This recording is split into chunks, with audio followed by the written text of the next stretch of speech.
बिस्मिल्लाहिर्रहमानिर्रहीम। अस्सलाम वालेकुम प्यारे दोस्तों। एक हामला यानी प्रेग्नेंट लड़की को कब्र में दफना दिया गया। फिर जो हुआ ये जानकर आपकी रूह कांप जाएगी।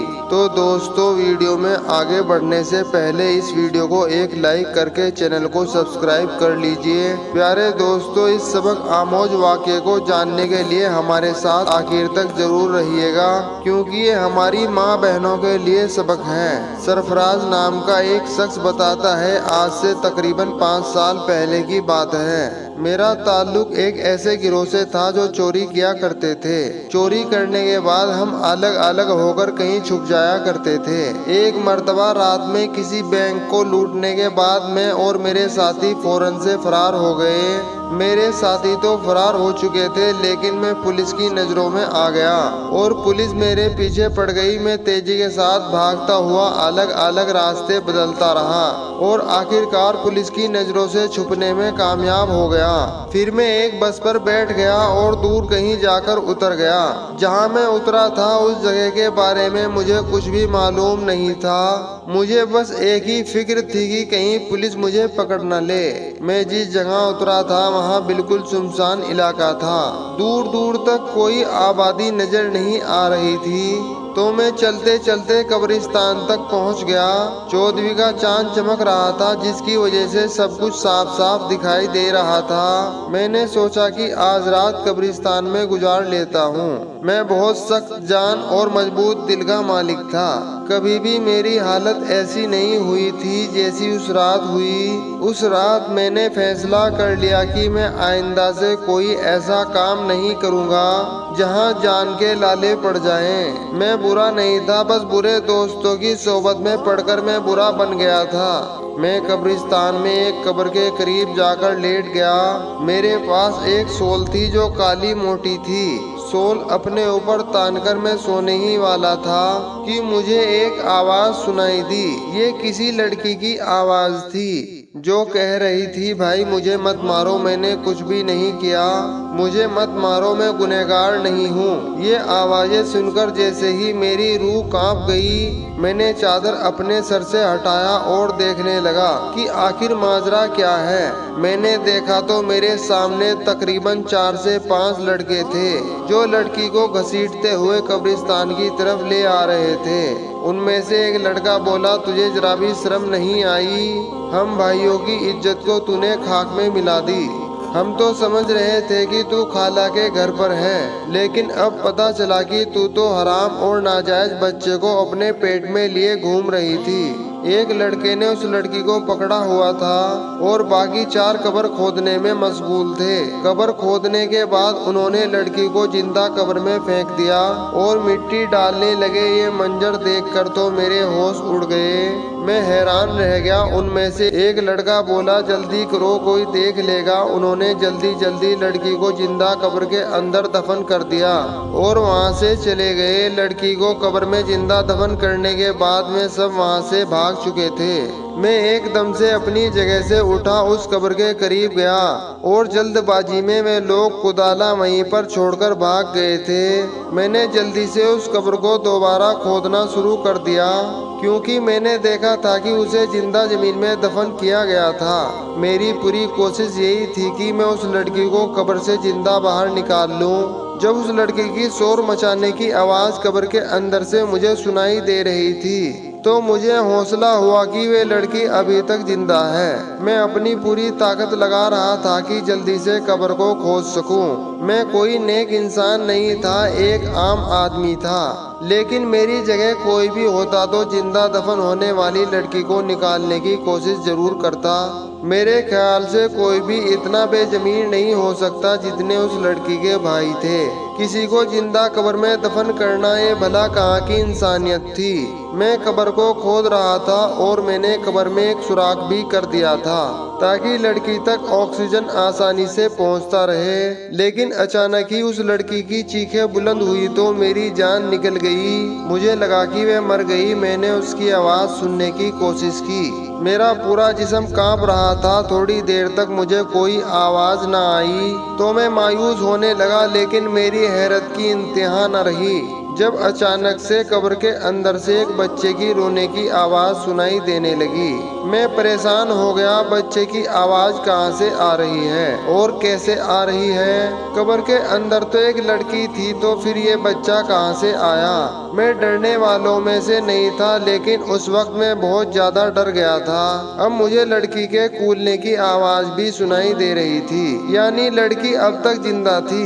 मैं खौफ ज़दा तो बहुत था, लेकिन जो भी था मुझे कब्र खोदनी थी और लड़की को बाहर निकालना था। मैंने एक बार फिर से अपने अंदर हिम्मत जमा की, लेकिन जैसे ही कब्र मुकम्मल तौर पर खुली तो मुझे ऐसा लगा जैसे मेरे पैरों तले से जमीन सरक गई हो, क्योंकि कब्र में एक पैदा हुआ बच्चा पड़ा था और वे लड़की निडाल सी कब्र में पड़ी हुई थी। मुझे समझने में कोई भी लम्हा न लगा कि वे लड़की हमल से थी। उसने कब्र में बच्चे को जन्म दे दिया।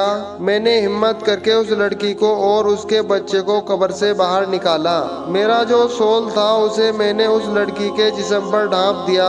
लड़की की हालत गैर थी और वे तकलीफ में थी और वे बच्चा मुसलसल रोए जा रहा था। मुझे कुछ भी समझ में नहीं आ रहा था, आखिर मैं क्या करूं? अचानक हाईवे पर एक मुझे वैन आती हुई नजर आई। मैं उस बच्चे और माँ को छोड़कर जल्दी से हाईवे की तरफ दौड़ा। मैंने वैन को रोकने का इशारा किया, पता नहीं कैसे, लेकिन इतनी रात में भी वे लोग रुक गए, लेकिन वे खौफजदा थे। मैंने उन्हें कहा कि मेरी बीवी और मैं कब्रिस्तान से गुजर रहे थे। अचानक कब्रिस्तान में ही मेरी बीवी को दर्द शुरू हो गया और उसकी डिलीवरी हो गई। मैंने उनसे मदद के लिए कहा, तब उनके लिए वे लोग मेरे सामने आए और उस लड़की की और बच्चे को देखकर सारा मामला समझ गए और उन्हें मेरी बात पर यकीन हो गया। उनमें से एक औरत ने कहा, इन तीनों को मदद की जरूरत है, वाकई ये लोग बहुत मुसीबत में हैं। कार वालों ने हमारी मदद की और उस लड़की और बच्चे को अस्पताल ले गए। बैंक से मैंने जो भी पैसा चोरी किया था उसका हिस्सा अपने साथियों से मांगा तो उन्होंने मेरा हिस्सा मुझे दे दिया। मैं लड़की को उस जगह ले गया जहां मैं खुफिया तौर पर रहा करता था। जब वे लड़की की हालत मैंने देखी तो मैंने उससे सारा मामला पूछा। उसने अपनी कहानी सुनाना शुरू की और बताया कि मेरा नाम जुलेखा है, मैं एक नेक लड़की थी। एक दिन अचानक कॉलेज से वापस आते हुए एक लड़का मेरे पीछे लग गया और उसने मुझे एक खत दिया जिसमें लिखा था कि वे मुझसे बहुत मोहब्बत करता है। उसका नंबर भी नीचे लिखा हुआ था। पहले तो मैंने साफ इसे इनकार कर दिया, लेकिन पता नहीं क्यों शैतान ने मुझे शायद बरगला दिया था। एक कमजोर लम्हे की जिद में आकर मैंने उसके मोबाइल पर कॉल कर दिया और यूं हमारा राब्ता हो गया। फिर बात मुलाकातों तक पहुंची। मेरे 5 भाई थे। जब मैं काम पर बाहर चले जाते मैं उसे घर पर बुला लिया करती। घर पर कोई नहीं होता था। शैतान के बहकावे में आकर हमने वे गुनाह भी कर दिया जो हमें कभी नहीं करना चाहिए था और उसकी सजा में आज तक भुगत रही हूँ। जब उस लड़के का नाजायज गुनाह मेरे पेट में पलने लगा तो मैंने इस बात का जिक्र अपनी खाला से किया। मेरी खाला ने मुझे बहुत बातें सुनाई, लेकिन उन्हें अपनी इज्जत बचानी थी, इसलिए वे मुझे डॉक्टर के पास ले गई। लेकिन पानी सर से ऊपर गुजर चुका था। डॉक्टर ने कहा, अब हमल जाया नहीं हो सकता, लड़की की मौत हो जाएगी। मैंने उस लड़के से राब्ता किया और कहा कि अपना रिश्ता मेरे घर भेज दे, तो आगे से उसने कहा ये बच्चा ना जाने किसका है और मैं उस पर इल्जाम लगा रही हूँ और मुझ जैसी बदकिरदार लड़की से वह शादी नहीं कर सकता। अब मामला संगीन हो चुका था। मेरी खाला ने कहा, अगर तुम्हारे भाइयों को इस बात के बारे में पता चल गया तो तुम जान से जाओगी। खाला ने मेरे भाइयों को मेरी बीमारी की झूठी कहानी सुनाई और कहा कि वे मुझे अपने साथ ले जा रही है। मेरे भाइयों ने कहा, ये हमारा खाना वगैरह बनाती है, हम कैसे इसके बगैर गुजारा करेंगे। हम दिन को काम पर चले जाते हैं, पीछे से ये घर संभालती है। खाला ने कहा, ये बीमार है, तुम लोग शादी कर लो अगर तुम्हें घर में काम करने वाली चाहिए, और मुझे अपने साथ लेकर अपने घर आ गई। खाला के घर में उनकी बेटी और एक बेटा था। मैंने हमल के 9 माह वहाँ गुजारे, लेकिन जब मेरी डिलीवरी का वक्त करीब आया तो उस दिन मेरे भाई मेरे मेरे खाला के घर आ पहुँचे। उन्हें न जाने ये बात कैसे मालूम हो गई। वे मुझे घसीटते हुए वापस घर ले आए और फिर वे वहाँ से रात को कब्रिस्तान ले आए और मुझे जिंदा कब्र के अंदर दफन कर दिया। जब मुझे कब्र के अंदर दफन कर दिया, मेरा दम घुटने लगा। मैं चिल्लाने लगी और मैं अल्लाह से मदद मांग रही थी। मैं तकलीफ में रो रही थी।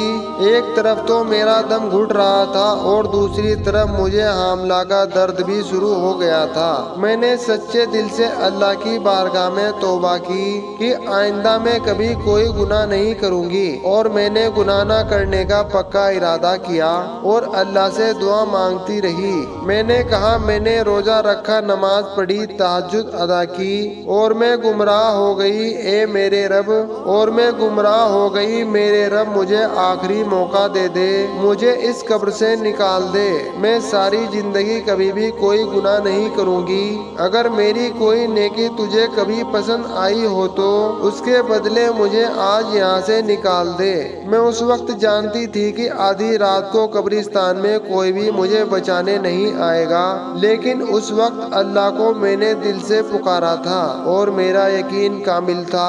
उन लोगों ने कब्र में ज्यादा मिट्टी नहीं डाली थी। इसके बाद तुम आ गए। तुमने पहली कोशिश ही मेरे लिए हवा का रास्ता खोल दिया। एक पल को मुझे ऐसा लगा कि शायद मेरे भाई वापस आ गए मुझे निकालने के लिए, क्योंकि उस वक्त उनके सिवा कब्रिस्तान में कोई और मौजूद नहीं था। लेकिन फिर मेरा दिमाग काम करना बंद कर चुका था, क्योंकि बच्चे की पैदाइश का वक्त करीब आ चुका था। कितनी अजीब बात है ना। मैं ये सोचकर हैरान हूँ कि मेरा बच्चा कैसा बच्चा है जिसने अपनी पहली सांस कब्र के अंदर ली। लोग दुनिया में आते हैं और आखिरी सांसों को पूरा करने के बाद अपनी कब्र में जाते हैं, लेकिन इस अनोखे बच्चे की जिंदगी की शुरुआत ही अनोखी थी, जिसने जिंदगी की पहली सांस कब्र के अंदर ली। मैंने अल्लाह से वादा किया था अब मैं कभी भी कोई गुनाह नहीं करूंगी और अपने तमाम गुनाहों से मैं तौबा कर चुकी। हम अपने रब को भुला देते हैं, गुनाहों में लग जाते हैं, लेकिन वे हमें कभी नहीं भुलाता। मैं तहज्जुद गुजार लड़की थी, खूब इबादत करती थी, लेकिन मैं बहक गई, अपने रब को भूल बैठी। लेकिन देखो तो सही अल्लाह ने किस तरीके से मेरी मदद की। और आज मैं ये सोच रही हूँ कि कैसे मैंने अपने इतने मेहरबान रब की नाफरमानी की थी, उस शख्स की खातिर जो बदकिरदार का इल्जाम लगाकर मुझे बीच राह में छोड़कर चला गया।